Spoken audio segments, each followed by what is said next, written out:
Ya, perkenalkan nama saya Firman Nur Sosotyo. Kali ini saya akan melakukan review tentang buku yang berjudul Broadband Telecommunication Handbook karangan Regis. Selamat menyaksikan.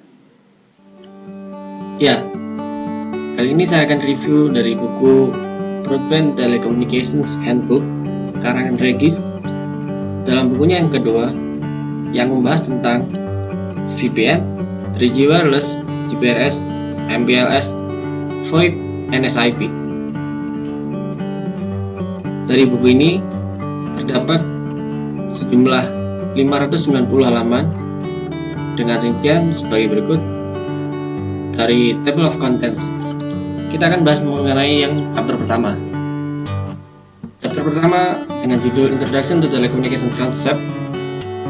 Di sini membahas tentang basic telecommunication system, komponen komunikasi network arsitek, local loop, movement toward fiber optic networks, digital transfer system, the intelligent network of tomorrow. Lalu kemudian kita ke chapter kedua. Di sini tentang sistem telekomunikasi itu sendiri. Bagaimana tentang topologinya, tentang local loop, bagaimana dengan jaringan telekomunikasi, dengan network hierarki dan sebagainya. Dan di sini terdapat 36 chapter yang membahas sangat mendalam dari awal hingga akhir, dan bagaimana network atau telecommunication of tomorrow.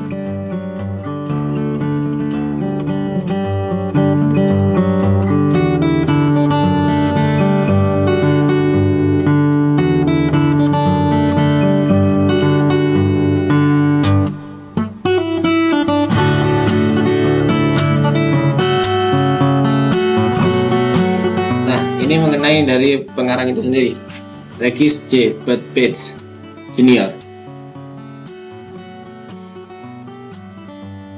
Dari buku ini diketahui bahwa dia telah berpengalaman atau bereksperimen selama 36 tahun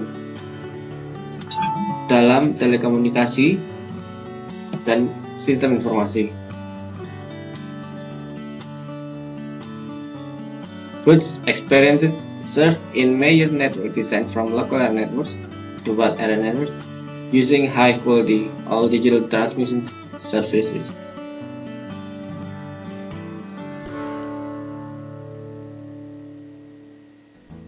Dan di sini berbagai macam buku yang telah diterbitkan. Nah, untuk yang chapter pertama, Introduction to Telecommunications Concept. Di sini dijelaskan tentang apa itu telekomunikasi dan bagaimana basicnya, komponen, communication network architectures, the local loop, movement toward fiber optic networks, digital transfer system, dan intelligent networks of tomorrow. Dan sekarang kita berlanjut ke chapter yang kedua tentang sistem telekomunikasi itu sendiri. Yang di sini bagaimana topologi dari network itu yang digunakan, terus bagaimana local loop yang dibahas lebih mendalam. Setelah itu masuk ke jaringan telekomunikasinya hingga network hierarchy, public switches network, the North American Numbering Plan, private networks. Di sini yang akan menjadi VPN, lalu hybrid networks, hooking things up. Jadi di chapter yang kedua ini sebagai lanjutan dari chapter yang pertama yang membahas sedikit lebih mendalam.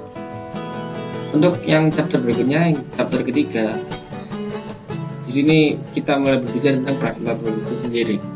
Di sini di chapter yang ketiga dibahas tentang sejarah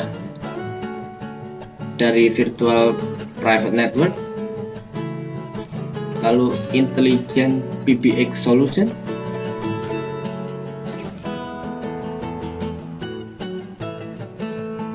dan apabila users may not like it.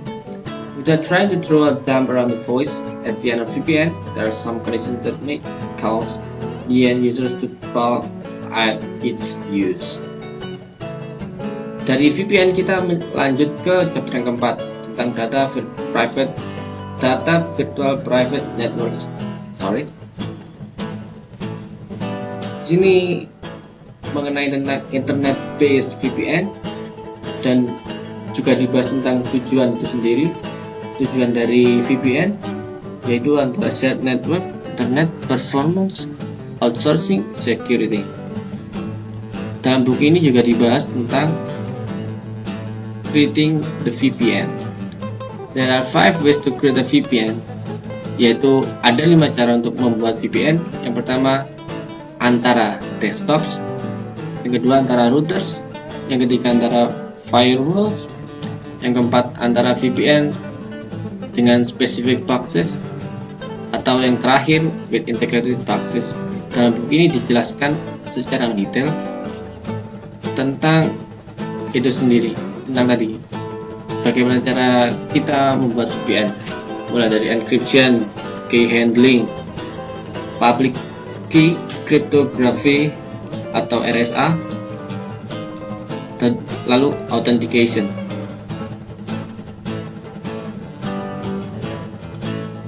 Lalu dalam chapter 4 ini juga dibahas tentang router based VPN, firewall based VPN, VPN specific boxes, throughout comparisons, remote management of VPN components, dan cost consideration atau pertimbangan biaya yang diperlukan untuk membuat VPN, mulai dari proprietary protocols dan VIP VPN. Dan di chapter yang kelima ada Advanced Intelligent Networks atau AINS. Di chapter yang kelima ini juga dibahas tentang apa itu intelligent networks. The AINS consists of intelligent knowledge computer peripherals, each capable of processing and communicate with another overload. Dari basic intelligent network ini lalu dikembangkan menjadi Advanced Intelligent Networks (AINS). Dan di chapter 5 ini juga dibahas tentang Information Network Architecture. Jadi arsitektur jaringan informasi. Lalu juga dibahas tentang combining AIN and CDI services. CDI services lalu the intelligent peripheral atau IP, lalu IP services, software, arsitektur, client, router, server. Dan juga dibahas tentang hasil dari riset, hasil dari AIN. Dari chapter 5 ini cukup mendalam bagaimana dasar hingga akhirnya ke aplikasi dan ke hasilnya. Untuk yang chapter 6 dibahas tentang local number portability. Di sini ada 3 rasa of LNP, 3 flavors of LNP, the road to true LNP, basic LNP networks, and so on. Dan juga dibahas tentang how is a telephone number ported. Untuk yang chapter yang ke-7, nah yang tadi CDI, the computer telephony integration. Lalu di chapter ke-8 ada signaling system atau SS7, mulai dari pre-signaling, introduction to SS7, purpose of the network, what is out of band signaling, and so on. Dan juga dibahas tentang GSM network connection to SS7. Nah, juga dibahas tentang signaling protocol stack for GSM. Dan di chapter yang ke-9 juga membahas tentang CDI Technologies dan aplikasinya. Sedangkan di chapter yang ke-10 ada Integrated Service Digital Network (ISDN). ISDN ini bercerita atau membahas tentang the user interface,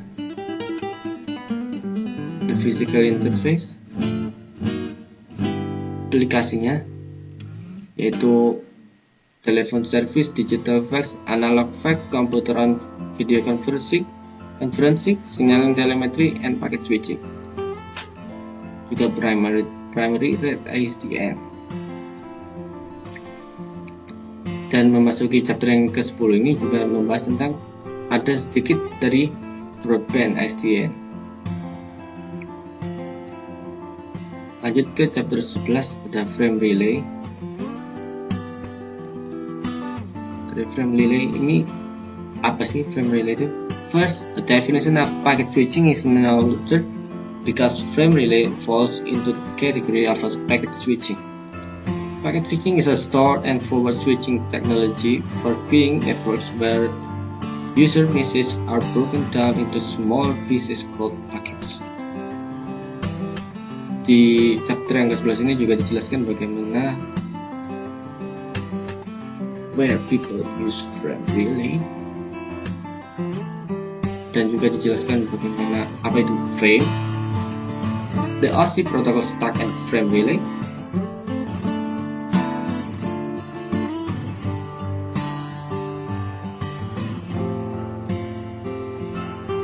dan juga masih banyak chapter yang lain yang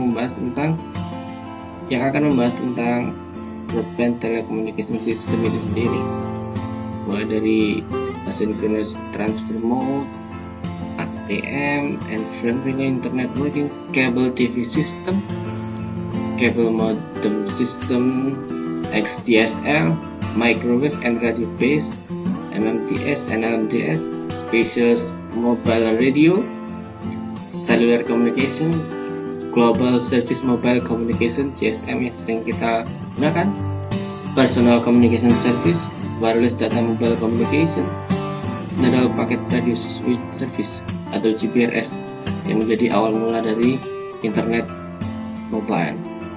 Terus lanjut ke third generation wireless system, hingga akhirnya nanti juga akan dibahas bermacam-macam dari aplikasi broadband itu sendiri, hingga voice over internet protocol, multi protocol label switching (PLS), dan yang terakhir di chapter yang terakhir membahas tentang manajemen jaringan SNMP, Simple Network Management Protocol. Terima kasih telah menyaksikan. Sampai jumpa.